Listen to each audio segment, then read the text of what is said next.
بسم اللہ الرحمن الرحیم۔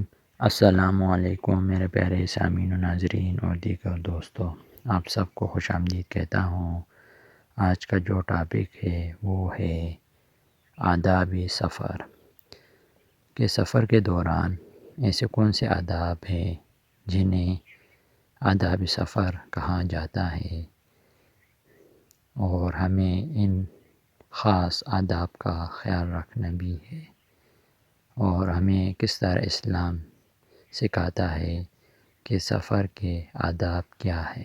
آئیے پڑھتے ہیں آج کا ٹاپک۔ سفر کے وقت مسافر کو رخصت کرنا چاہیے اور اس کو خیر و عافیت کی کوئی نیک دعا دینی چاہیے، اور ہو سکے تو اس وقت وہ خاص دعا پڑھنی چاہیے جس کو رسول اللہ صلی اللہ علیہ وسلم فوج کو رخصت کرتے وقت پڑھا کرتے تھے۔ استودع اللہ دینکم و امانتکم و خواتیم اعمالکم، یعنی میں تمہارے دین، امانت اور خاتمہ عمل کو خدا کے سپرد کرتا ہوں۔ سفر صبح کے وقت کرنا چاہیے، اس سے انسان کا وقت ضائع نہیں ہوتا بلکہ پورا دن کام میں آ جاتا ہے۔ نمبر 2، اور وہ دھوپ کی شدت اور ہوا کی گرمی سے محفوظ رہتا ہے اور ایک لمبی مسافت طے کر کے دوپہر کے وقت آرام کر سکتا ہے۔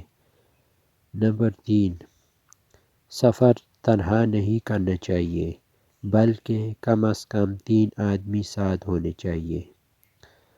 نمبر 4، اگر 3 آدمی ایک ساتھ سفر کریں تو ان میں سے ایک کو اپنا امیر بنا لینا چاہیے۔ نمبر 5، سفر سے آنے کے ساتھ ہی گھر میں داخل نہیں ہونا چاہیے بلکہ گھر والوں کو تیاری کا تھوڑا موقع دینا چاہیے۔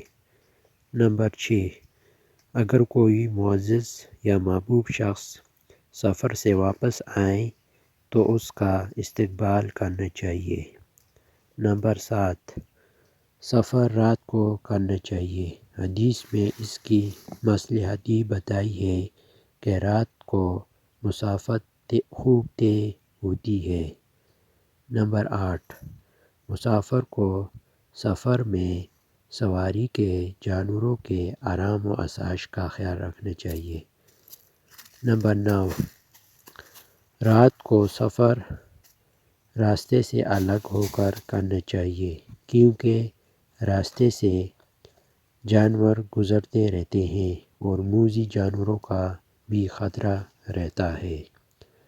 نمبر 9، جب سفر کی ضرورت پوری ہو جائے تو فوراً واپس آ جانا چاہیے کیونکہ سفر بالحال تکلیف اور بے اطمینانی کی چیز ہے۔ یہ چند آداب سفر ہے، اس کو ہم سب کو اپنانا چاہیے اور اپنے دوستوں کے ساتھ بھی شیئر کیجیے۔